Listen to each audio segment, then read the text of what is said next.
to the Bald Ambition podcast. My guest today is Mr. Darshan Kulkarni. Hi, Darshan. How are you? Good to see you again, Spitz. It's been a while. I guess we're both really leaning into the whole bald ambition part of it, but I've um, made I've made greater progress than you, so I'm going to be that's not true boasty. always. I'm going to be boasty about the bald to make you jealous. Darshan is the principal at the eponymous Kulkarni law firm.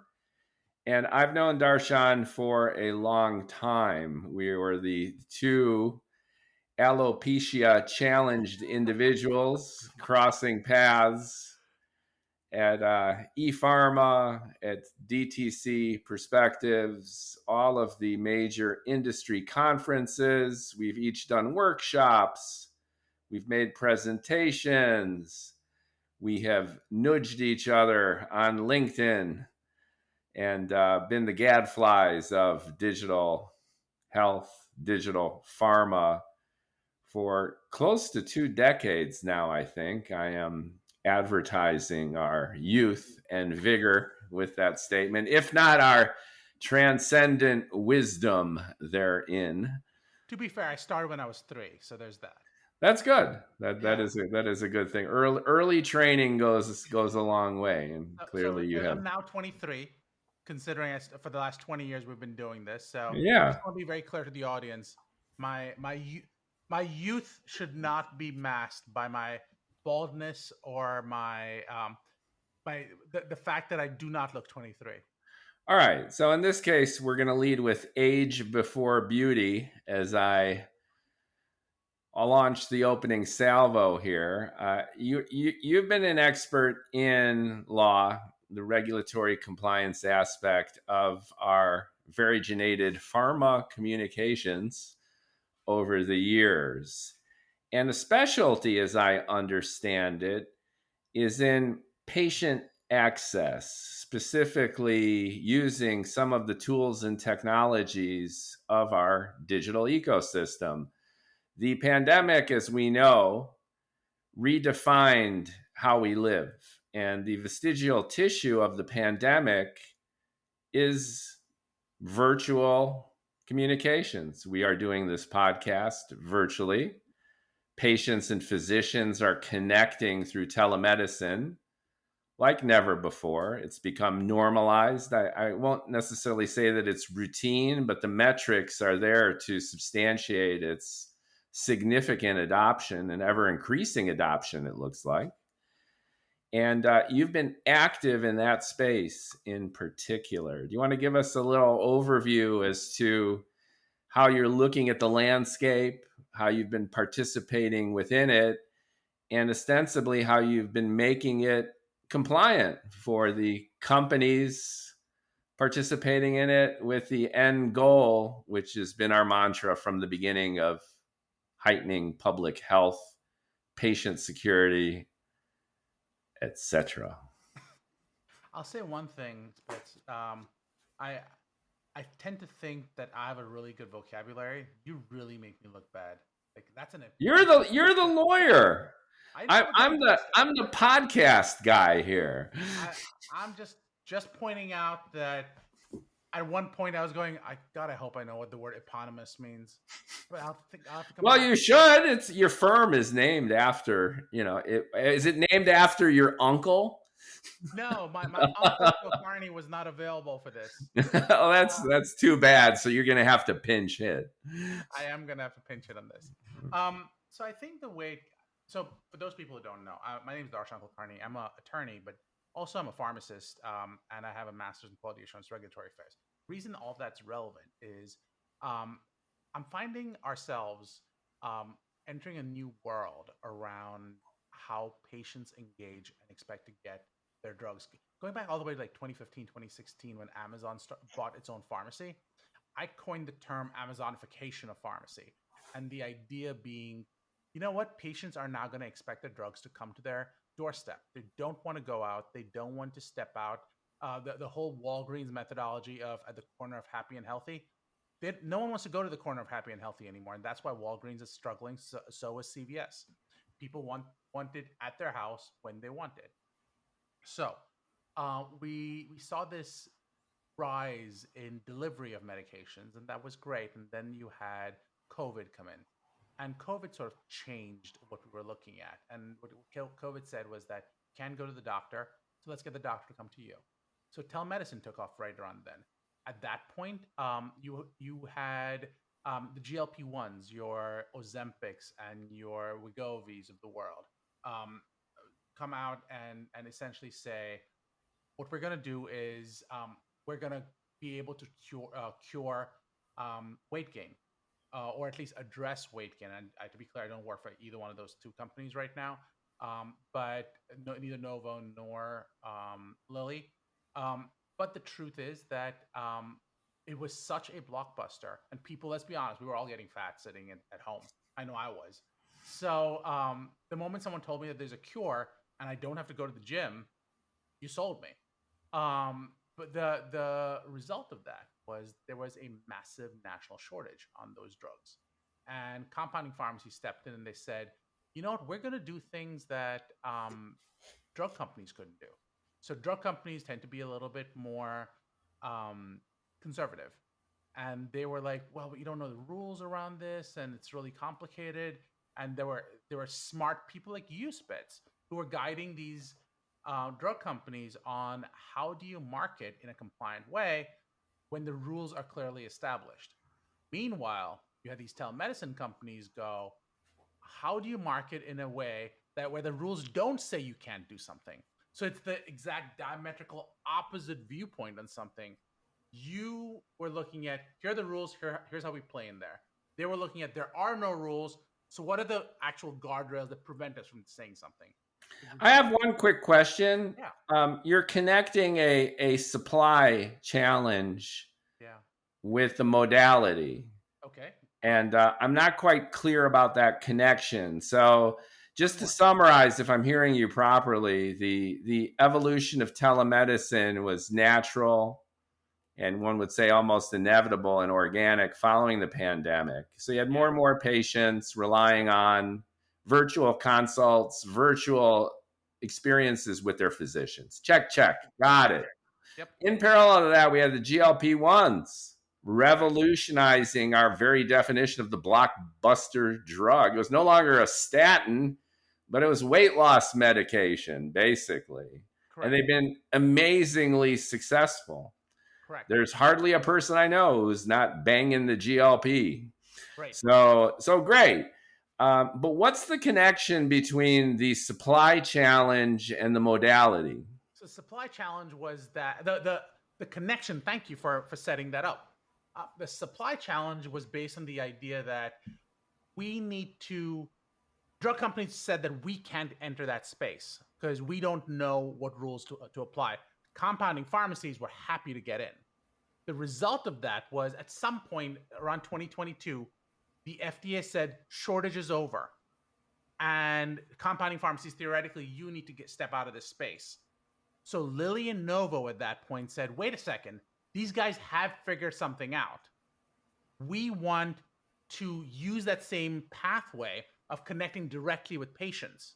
So we don't need to go back to marketing the drug on a website or marketing the drug on TV. We're going to take patients and send them down the actual telemedicine pathway so that they can get the drug directly. Okay, so just to clarify again, the supply problem was ostensibly solved in addition to competitors entering the space, as we know. And then the drug companies who traditionally didn't engage in this downstream telehealth pathway found themselves dealing with telehealth companies who they themselves lacked experience in compliant messaging and connection between physicians and patients. Yes. And as Okay. a result of all of that, you now have the FTC going, hey, telehealth companies, you're not doing this properly. So Right. yesterday's news was that 100, I want to say either 100 or a few thousand letters went out to all these companies saying, you're not marketing compliantly. You had Senate hearings on this exact topic. You had Well, you had an earthquake. I had Dale Cook on just last week, and we called it "Winter is Coming." It's a Game of Thrones kind of ominous yep, scenario where the current administration is cracking down on DTC, exactly. and that's a big deal. And I believe it was 100 warning letters were announced by the new FDA commissioner in the New York Times Yep, in an op-ed. and How in he's town. the new sheriff in town and he's going to start enforcing the existing rules, and there's going to be new rules too. So just you wait and see. Exactly right. And Dale is great. I love Dale. Dale's awesome. And he probably referred to a lot of the DTC stuff. What I'm talking about is that DTP, which is Right. not That was just my marketing. next point. Correct. I'll Right. let you go ahead, please. I'll let you make your point then.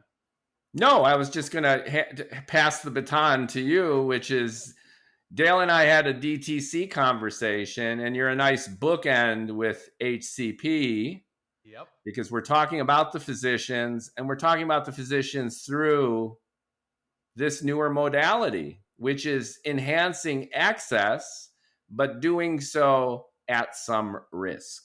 Exactly right. And then you take on the fact that you now had Makari come out and say that we're going to enforce the rules, but under the same White House executive order, the rule says that we want more DTP.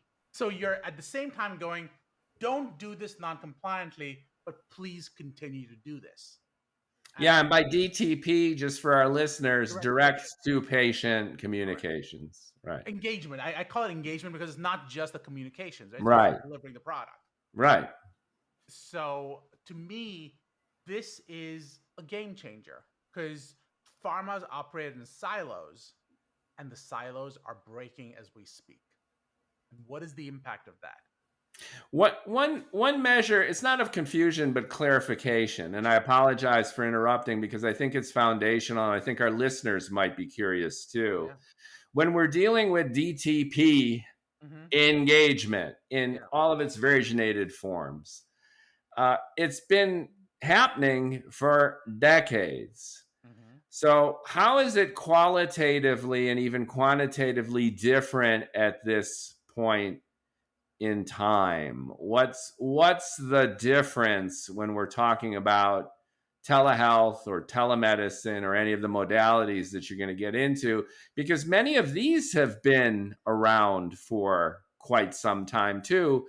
We're really looking at an exponential jump in adoption, It's not so early. much even the nascent technology. So the technology isn't nascent. The adoption was so dramatic.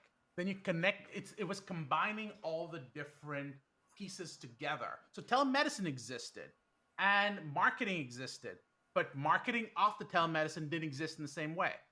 Then there was the question of telemedicine existed, marketing existed, but does the telemedicine represent the doctors?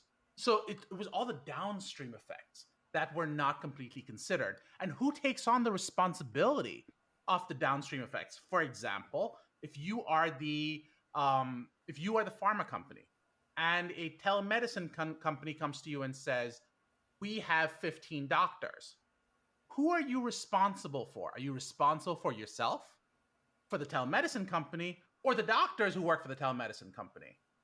Relatedly, do you have a responsibility to teach those doctors about how to comply? On one hand, there has always been the whole sales rep going in and talking to the doctors and explaining here's how the product should be used. You had the medical affairs people doing the same thing, but now you're being shut off from that access. Or should you be allowed more access? Should you be shut off because these Right. aren't your patient? Your But aren't these doctors already interacting with the pharma companies in terms of their regular practice? maybe, maybe not. Okay. Because you may not even know who the doctors are, for all you know.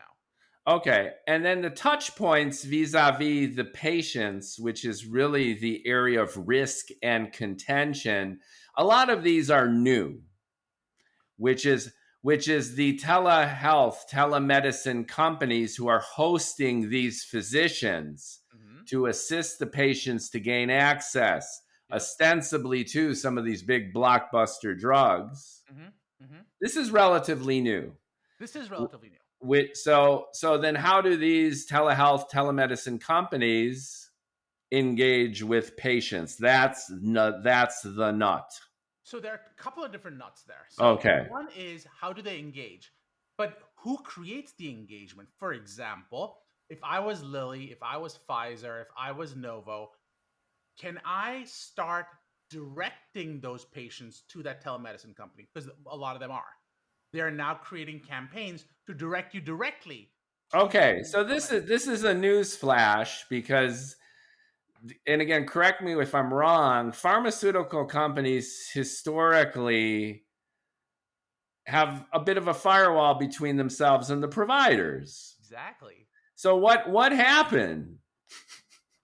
Well, the White House happened, and they said we want more direct to patient.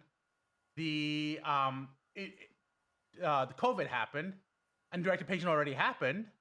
Compounding pharmacies happened. They said if you don't do it, we'll do it.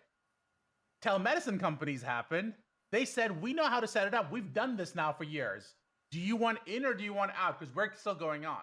Now this is fascinating, and I just want to clarify for listeners because it's if you've got any kind of background or knowledge of the healthcare industry, the connection, as I was mentioning, between the pharmaceutical companies, the developer, manufacturer, and distributor of drugs, prescription drugs, for standard operating procedure, they're not going to connect a patient directly with a physician. That's left to the providers themselves, either individual providers, group physicians, or big Kaiser Permanente systems of the world.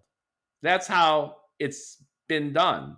So now what you're saying is these big pharmaceutical companies, by want of their own DTP efforts, are encouraging and facilitating a connection point directly between the pharmaceutical company and a physician via telehealth, telemedicine. Correct. And what makes it more complicated is there are state laws that prevent steering. So that means that you can't direct to specific providers. Right. That So, was my I've been doing this for 20 years. That was my naive understanding. and that's what makes it so much more complicated. So Okay. So some states it's still verboten, other states it's okay. generally speaking, yeah, I think you have good analysis on that, which is some states it's still verboten, in some states it's allowed. However, theoretically speaking, with the telemedicine company acting as an intermediary, and you don't know who the physicians are you really engaged in steering at that point? That was my next question, which is how granular does this get? No one knows. This is what we're figuring out right now. Oh, now this is fascinating. So this is truly uncharted territory in DTP, Correct. where the connection point is the virtual consult, the virtual doctor visit. Right. And you've got this never land that exists between the boundary ostensibly of the pharmaceutical company, the physician or physician network, and the modality that connects the two together. And a layer on top of that, which is, I'm tacitly assuming, just to lead the witness where you come in, which is in one aspect of at least, is how do you market this? How do you advertise this? How do you communicate this in a compliant way to the public? Well, that's one element of it. And I absolutely Right. help with everything you just said. But now here's the next piece. If you are a physician, are you allowed to market that you're doing this? Let's Right. say, do you do it on behalf of yourself? Are you doing it on behalf of the telemedicine company? What if your prescribing habits change? Because now you're getting paid. So there have been a bunch of DOJ settlements because of exactly that. Because physician prescribing habits changed, and that resulted in more drugs being prescribed than were seen before. So explain to me, Dr. Smith, why you went from prescribing this drug once a week to 50 times a day. Well, I'm tacitly assuming there that crosses over into the opioid epidemic and Sometimes. the like. Right. Sometimes it does. It absolutely Right. does. You Right. then take another level on top of that, and you go, okay, so Dr. Smith writes the prescription. Who fills the prescription? Is it the pharmacy? Is it Lilly? Is it Amazon on behalf of Lilly? And each of those will have an impact again. Because number one, is it your doctor prescribing the drug and steering the patient again to another healthcare provider? Let's assume we get past the patient steering issue. You then have to deal with the question of, okay, let's say the medication is filled by a pharmacy on your behalf. Let's say it's like an Amazon situation, but the medication is sensitive to temperature, which is true for all the GLP-1s, for all the weight loss medications. Yeah. Yeah. What They need to happens? come in their own little like ice kit, Exactly right? right. The dry ice with Yeah. the shots. But Yeah. we've all heard the story about how these UPS drivers are overheating in their own vans. Yeah. If that's true, so is the drug. Does Lilly have responsibility for that? Does the pharmacy have responsibility for that? Does the telemedicine company, the doctor? Who owns that relationship? Yeah. And just to add to the complexity, you got like Mark Cuban's Good RX, right? Right. And Exactly. they're ostensibly a source for economical drugs. They're Yeah, cheaper.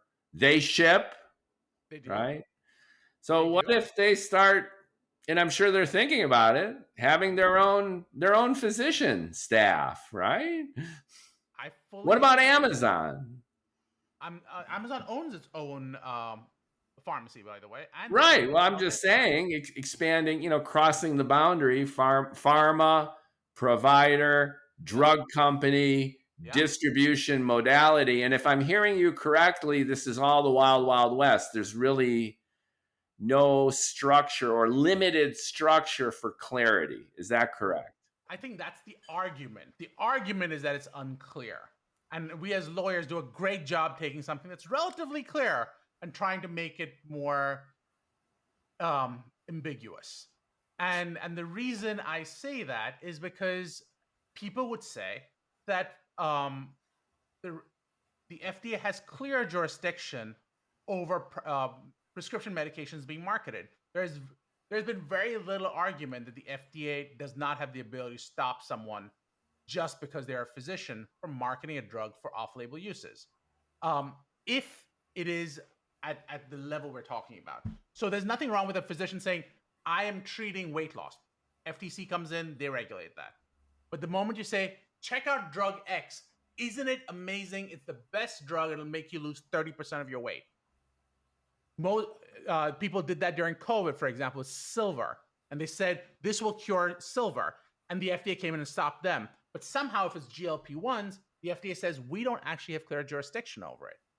And that's what actually Bob Califf, in one of the LinkedIn comments I thought I read, I think he said that we didn't have clarity on do we have jurisdiction or not. The Senate was like, we don't know if we have clarity. We should put some laws out around this space. And that's what the Trump administration is trying to solve right now, going, we want you to know we consider this to be a problem. We're coming after you. Right. And again, it's DTC focused ostensibly, but it's got crossover into the HCP world because we're entering the realm of making claims. Correct.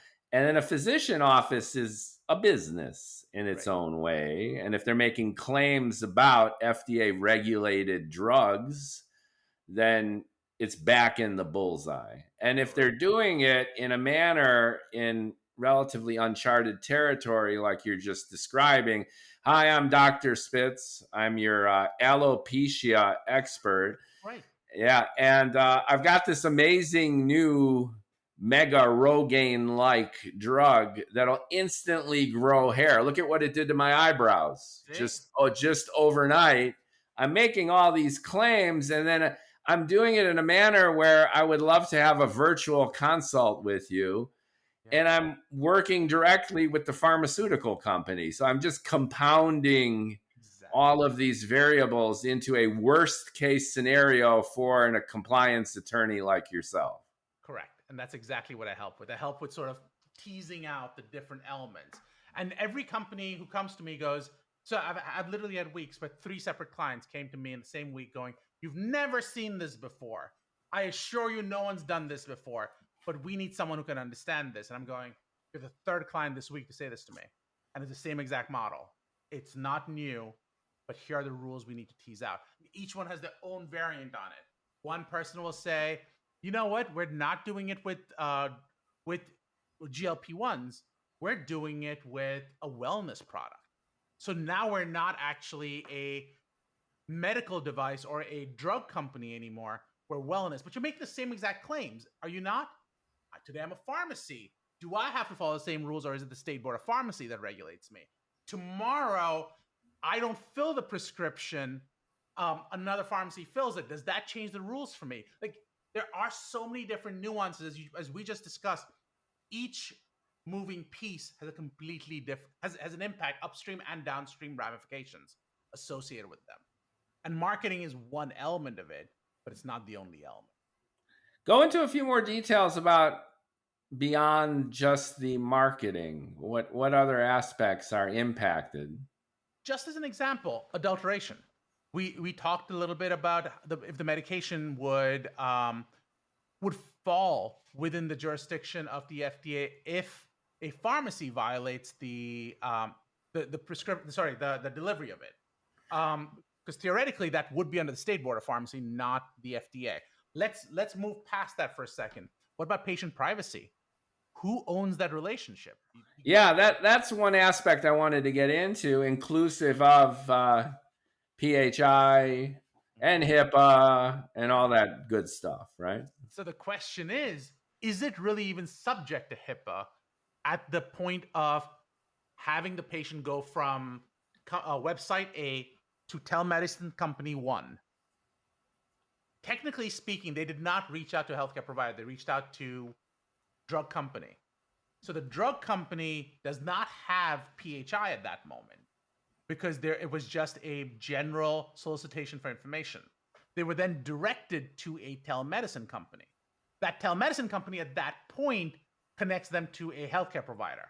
So until that point, maybe there is no PHI. But the moment they connect to that healthcare provider, PHI is created. Yeah, so it's really just like a referral. It's sort of like a referral, yeah. Right. So it's a referral devoid of PHI. But then PHI happens as a consequence of the connection. Yeah. Who owns that, though? Who owns that data? Yeah, that's interesting, right? And the pharmaceutical company, if the referral is complete, that's information too, which is I know who your physician is. Yeah. And maybe ostensibly I might know the rationale for that interaction.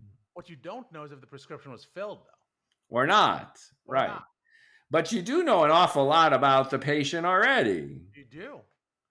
So you're cobbling together aspects of that patient profile, and then what constitutes personal health information or what doesn't. Is that information secure? And where does it go? Can it be resold? Can it be shared? Exactly. So it sounds like a big spaghetti bowl mess of health information, technology, roles and boundaries between various organizations and entities in the healthcare system, inclusive of now pharmacies, providers, pharmaceutical and health and life science companies, and even the technology itself. Because, again, they partner in turn with firms that specialize in the IT. And now what if those same technology companies used AI to manage that relationship? Right. There's all new levels of complexity. Yeah, and that's a great thing. I mean, I've spoken with many guests about the utility of AI at a point of care moment. So the existing model is a disaster. You have about 6 minutes on average with your physician, of which 5 minutes and 45 seconds are spent with the guy or gal typing into an EHR. There's minimal contact between physician and patient, to a large extent because of the time constraints and the sheer idiocy of the input. Physicians are typists at this point. So if you get AI in the background to record the conversations, to translate requests into ICD codes, to double check managed care alignment and access in real time, then you have this really worthwhile, fairly intelligent assistant. But the price you pay for that is eavesdropping on every aspect of that experience. Right. And we've historically given away our privacy for convenience in virtually every aspect of the evolution of digital, right? Except this one. Except this one. But where does it go from here is I don't then the know. question. Exactly right. I think Yeah. ambient AI is the big question people are battling with. And when I talk to when I talk to people in the AI world, want to work with life sciences companies, they inadvertently, not inadvertently, like almost without exception, will point to the fact that, well, people had these same privacy concerns when they were talking about bring your own device. We got over it. Well, people should get over the whole patient privacy piece as well. And or like pharma company IP piece as well. And you're kind of going, not the same thing. Yeah, And it's a different category altogether. And it's not only about privacy. Okay. One reason we have a lot of these interoperability problems from a technical aspect, we've got all the different EHRs, the health systems do not talk to each other, isn't even so much privacy. And I'm being a little bit cynical now, but I'm sure you'll agree. It's the money, honey, right, because this data is cashola and they want to keep that. And that's why we've got these walled gardens and the deep fragmentation of our healthcare system. Definitely privacy and security are an angle, but I think the big reason is money. If you hold on to that patient info, it's a gold mine for you. And if you make it shared and transparent and ubiquitous, then where's that lost revenue going to come from? you're going to sell that data right back to pharmaceutical companies and go, wouldn't you want this data again? Right. And that's your secondary source of Right. money. So it's a mixed bag of tricks, Yeah. but I see progress here. Too. I see this interim step as a very, very healthy thing in our broken healthcare system. Sometimes you need to really push someone against a wall to bring about change. And the fact that we do have this kind of confusion, fragmentation, Mm-hmm. and ambiguity, which is keeping you employed. I don't mean to take that away, No, no, but no. and there's always going to be fragmentation and confusion and ambiguity. So like a physician, you're always going to have your work. But I think this crisis is suggestive of paradigm shift, which is like it's inevitable that AI will become ubiquitous and also very, very helpful Yeah. to the point where it'll be indispensable. Just as virtual physician consults are not only an option, but will become probably the norm, I would think, eventually. It's funny you say that because physicians I'm talking to are actually pushing back and they're saying we're actually not seeing that happen. We're not seeing it become the norm. I So know. That's why I'm saying data. will become the No, I norm. hear you. What Right, I'm what right. I'm seeing is a battle of Yeah. the old versus the new. And I think we're going to line up with two classes of products. And what I mean by that, actually, three classes of product. So this past week's news was that the Trump administration wants to push for more over-the-counter medications. So the idea that a lot of these prescriptions that are prescription only may need to be behind the counter or over the counter. And the category of over the counter, OTC. OTC. OTC. Yeah. Everyone knows about the OTC part. There's a new category they're looking at called BTC, behind the counter. And Mm-hmm. an example of that we all are familiar with is pseudoephedrine. I was just going to say ephedrine. Ephedrine. because it's the number one component for the Breaking Bads of the world. Right, right. People are cooking the ephedrine. Correct. Yeah. So if you could come back, and I'm not saying this is the right drug or anything like that, but theoretically, if you could prove that GLP 1s are ripe for over the counter, these companies would make billions if they facilitate that transition over the next few years. And I think that the biggest beneficiary of all of this will surprisingly not be um, patients, it will not be physicians, it will not be pharmacists, it will not be, it may be pharmaceutical companies, but the biggest beneficiaries will be PBMs because generally speaking, PBMs would not cover drugs that are behind the counter as part of their benefits, which means that you still pay PBMs the money that you paid them and pay for these drugs extra. But this administration is looking at PBMs. Oh, PBMs, just for the sake of listeners, are the middleman, the mysterious middleman between the drug manufacturers and distributors and ultimately the pharmacies. And their very existence is just to make them money. And I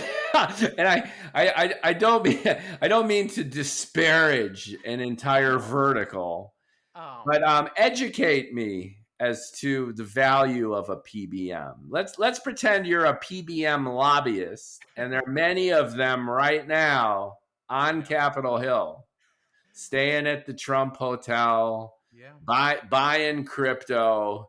yep. Tell me about the rationale for the PBM. So PBM started from a really good place. The idea was that someone needs to facilitate the relationship so that someone pays for the drugs. So the health insurance company said we don't want to be in the business of connecting pharmaceutical companies to patients. That's just not our business model. We work with hospitals, we work with doctors. That's where we want to play. Can you handle this little part of just paying for these drugs? So it was just claims processing originally. Right. It was bookkeeping. It was bookkeeping for lack of a Right. better term. But then these guys said, we have a leverage point. We decide what gets paid. Wouldn't you, employer, wouldn't you, insurance company, like to be in a place where we can save you money? Who's going to say no to that? So these PBMs then said, okay, then we're going to start exerting some pressure. And what does that pressure look like? We're going to make you, pharmaceutical company, give us a discount for the volume of drugs we're now getting from you. We're going to have you, pharmaceutical company, if we hit a certain threshold, make you give us a rebate. So that there could be an upfront discount for a volume-based discount. There could be rebates. You, on the other side, pharmacy, will need to make sure that you're filling the prescriptions appropriately. And we're not going to decide appropriateness at the time of filling. We get to come back 6 months later and go, was that appropriate? Pharmacies work off of thinner margins. We're going to tell you what your margins need to be. We're going to tighten them even further. Right. I get it. So the bookkeeper started telling the business owner Yeah. and their partners how they're going to do business because they essentially controlled the books and they controlled the actual transaction itself. Now, the reason the bookkeeper got away with this, if you're looking at it like that, and I do, is that they were advocating heightened efficiency and lower costs. Right. But the end result, by any stretch of the imagination, is adding Yeah. 5, 10, 15, 30% to the cost of prescription medications, depending on whether or not you're Bernie Sanders or Ron Paul. So, sort of is the answer to that comment you just made. So, the idea was always that me as a PBM, and to be clear, I don't represent PBMs, but me. Yeah, and again, I'm gonna get PBM hate mail. I'm gonna get the PBM guy in a trench coat hanging outside my apartment. But what I'm saying, I don't think is too controversial. So I think the so building on what you were saying, actually, I had a client who said, what I'm doing is, it was a pharmaceutical company, and I really, really want to help patients. I want to give it as close to cost as I can. So this is what it cost me. I'd like to give it as close to cost as I can. But we need to cover it by insurance because it's still an expensive drug. So they went to the PBM, and the PBM basically said, and again, it wasn't like a single PBM, but generally speaking, PBM said, we get judged based on the discount we give, based on the discount we achieve. So discount related to what? well, so that's the funny part. No one asked that question. If I can save you 50%, wouldn't that be great? So if an employer sees, oh, I saved 50%, they're really happy with that. So what they would do is tell the drug company, raise your price by 500%, so that I can then discount it to come back to the same number. Yeah, I mean, it's the oldest trick in the book. You know, you go to any retail store and you see 50% off. 50% off what? Right. Now, do you take it off of the WAC price?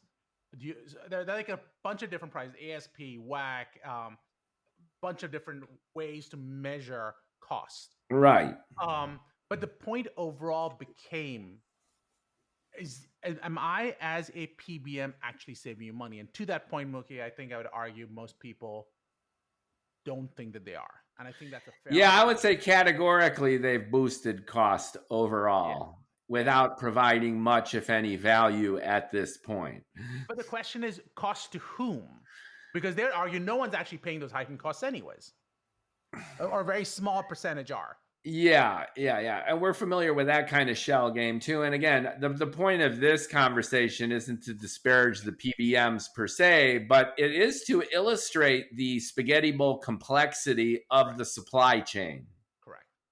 And the spaghetti bowl complexity of supply chain is exacerbating this ambiguity, confusion, complexity of trying to remain compliant for DTP engagement.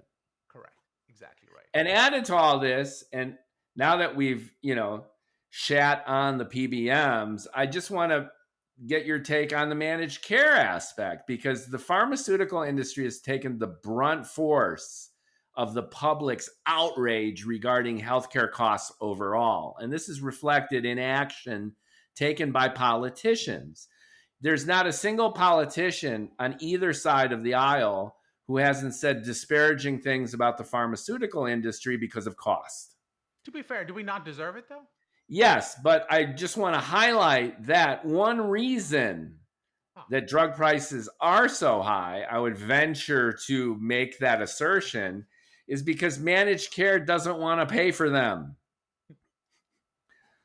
That's an interesting argument. How would managed care not paying for them increase drug costs, as you say? Because they are shifting more of the burden for prescription drugs in terms of out-of-pocket expense for patients.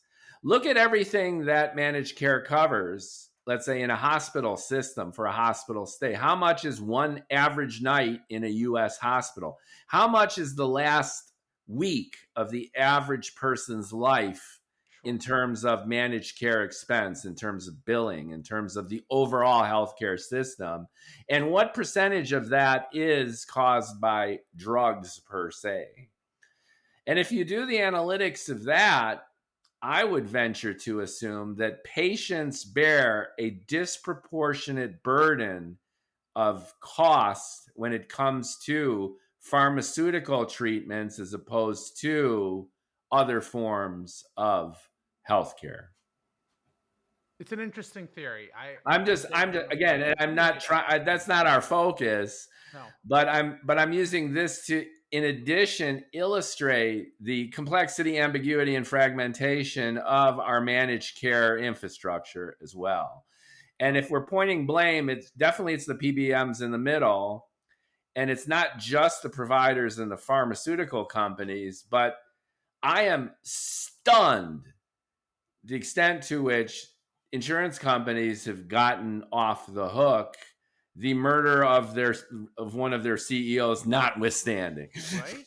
Yeah. So the public is starting to notice, I think.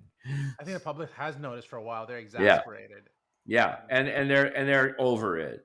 yeah, So I think the reason I've gone there in this conversation is I think what you're revealing is that there's a huge opportunity for patients to gain better access and more efficient connection with their physicians, but it's often in uncharted new means that has the potential to compromise health information and expose them to underregulated or non-compliant messaging.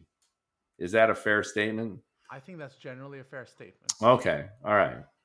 All It was right. a great summary as well. Oh, well, thank you. And like I said, your visit here is a great bookend to last week's conversation where we were looking at the DTC side.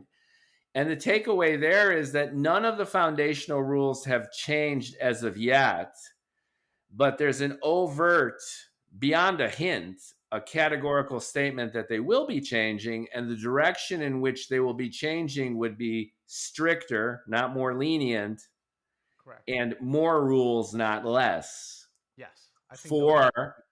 Yeah, the pharma companies and their agency communication partners. which is very interesting to me because the Trump administration ran on less rules, not more.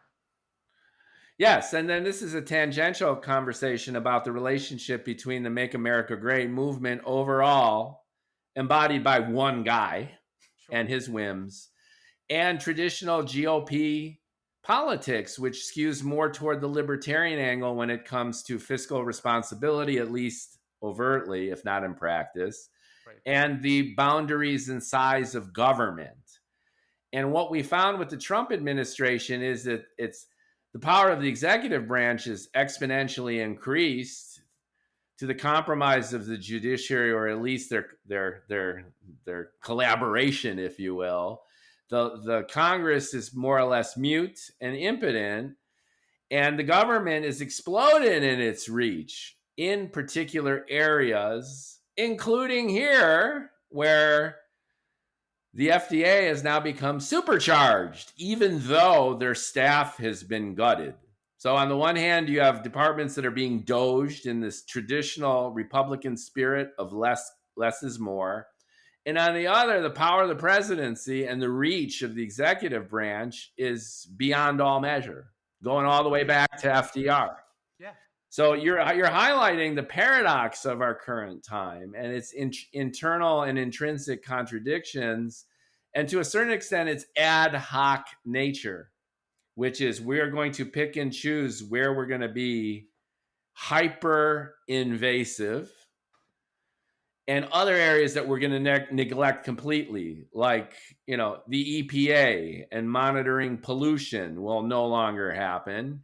Right. And yet we're going to spend $150 billion right out of the gate for rounding up people who have been living in this country, many of whom for 20 years and have been minding their own business. And again, I don't mean to get political about this, but I'm reinforcing your point that we live in interesting times. And as far as healthcare goes, to me, this is surprising. And I think it's a consequence of the Maha angle of the MAGA, which is RFK's intent to turn the whole system upside down. Yeah. And to do so is to simultaneously deregulate and hyper-regulate. And it's all very, very confusing. Well said. All right. So I would love to cap us off on, we've fallen down the stairs, and I would love for us to land on our feet. Okay. That's a great line. So, in improvisational music, the jazz players, Eddie Van Halen said this, that they said, how do you do that on the fretboard? He said, well, I fall down the stairs and I somehow land on my feet. So get crazy. And as long as your last note is the tonic, or a fifth, you're okay. So in our case here, you've expressed a lot of the chaos and confusion underlying DTP at this moment due to technology and due to the regulatory environment. Yeah. Specifically, what advice can you give to folks analogous to your clients? And I no mean ask you to divulge clients, but I'm in speaking in generalities. Like, who needs to hear this, and what do they need to hear regarding this confusion? Any kind of prescriptive advice that you can provide? So I would say winter is coming. I would say talk to your lawyer because they probably see the winter coming. I would say have a clear compliance program because it's not just the FDA, it's not just OIG, it's actually the Department of Justice that can send you to jail that's looking. And they've pointed out they're looking. The Trump administration has been very clear about its mandate. You need to reconcile what the DOJ's requirements are with the OIG's requirement, with the FDA's requirement. And if you can get past all of those, you need to reconcile that with your own internal goals of how you're going to be actually serving patients, because that's the end goal that matters beyond all other goals you're working through. I think. Great. So I'm one of your potential clients, or I might be an individual or entity in need of this kind of counsel. Yeah. I have a lot going on. So Yeah. this could be in the form of actual production, distribution of treatments. It could have to do with connecting my drugs with physicians. I could be a physician or a physician office or a group healthcare provider. Mm-hmm. And I could be a tech company Or a who's pharmacy. Yeah. or yeah, I was going to get to them too, facilitating. Yeah. Or at the locus of this Yeah. is the actual pharmacy distributing the drug, giving it or sending it to the patient. All of this going around. So your counsel, if I'm hearing you correctly, is kind of sort of keep doing what you're doing. Maybe be more risk averse, if that makes sense, and ensure that you do get some legal eyeballs on what you're doing if you don't already, to ensure that you won't get your hand slapped or worse. And equally significantly, you need someone to just literally continuing to hit refresh on their computer or set up their Google alerts to get an email tsunami of the latest headlines, because it's changing in real time. We don't know what's coming, but what we do know is coming. It's going to be more stringent and there's going to be more enforcement. And you need to be on top of this perhaps now more than ever before. Is that a fair conclusion? I would agree with almost every single step you said, except that where you said you keep doing what you're doing, because I'd argue you can't keep doing what you're doing. So what they got to be doing it though. You've got all of these entities who are doing business. Correct. So Correct. That's what I mean. They got to keep in business. They're not going to stop. Right. Agreed. I would say though that you need to have a complete rethink of how your business model works. And okay. Sure it's compliant with everything else that's going on. Okay. Don't wish and pray that you are, because there have been numerous situations where that's not been true, and the administration has been very clear that they will prosecute. All right, so you're saying, go back to the drawing board and deconstruct your whole system. Don't take anything for granted. Have a legal eyeball with you when you're with your engineer, when you're with your project managers, when you're with your technicians. Flow chart every touch point and evaluate in detail what's going on and correlate that with the existing regulatory framework to ensure compliance at every point. Exactly right. I think that's totally fair. All right. And if folks want you to help out, I'll share links, because I like to promote my guests, and thank you for that. And I appreciate you taking the time. I've been educated, frankly, about this aspect of DTP, direct to patient, that I didn't realize that it has evolved to this point. And I simultaneously didn't realize that in the course of that evolution, it has opened up the doors to the wild, wild west. I didn't realize that there were these unknowns that have now popped out. So Very much so. thank you for making my world bigger.